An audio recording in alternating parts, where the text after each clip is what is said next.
Almost through, huh? A couple practices this week and then the game Saturday? And the game on Saturday has flown by.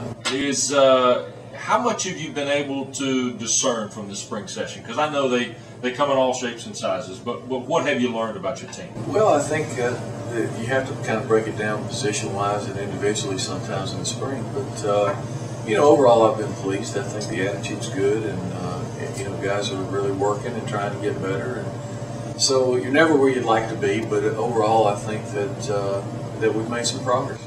Coach, did you have to have a conversation with your players before this spring started? Basically, that went something like, well, nobody's happy with the way last season went. We got to get better. You guys got to step up your game. And do you have to set a tone for the spring? Like, boys, we're going to ramp it up a little bit this year? Well, we've had several of those discussions, after last year. And we've tried to do some different things, maybe a tad differently than we've done in the past as far as team building. Some of that kind of thing, but I'm encouraged with the attitude of our team. I think it's possibly the best it's been since I've been here. You've talked about the off season and mentioned attitude a moment ago. This off season, these guys have been on time. They've been on point. They've done everything you've asked them to do to really kind of show you that, hey, this is going to be a little different. They really have. They've kind of taken ownership themselves a little bit and helped to police it.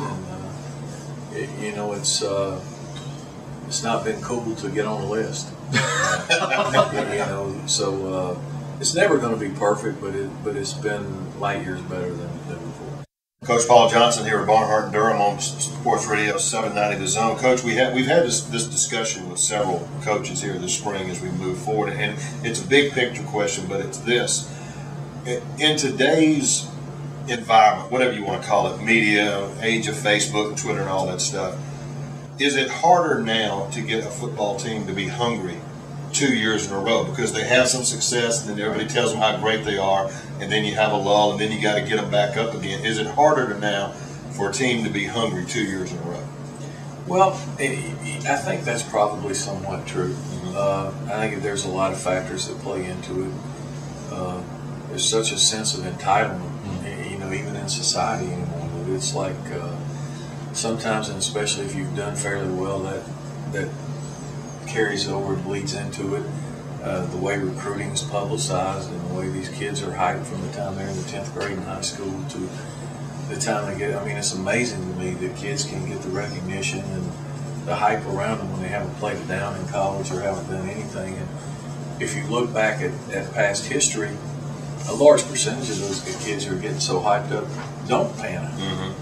So, but it doesn't stop. I don't care how humble you are or how good a person you are.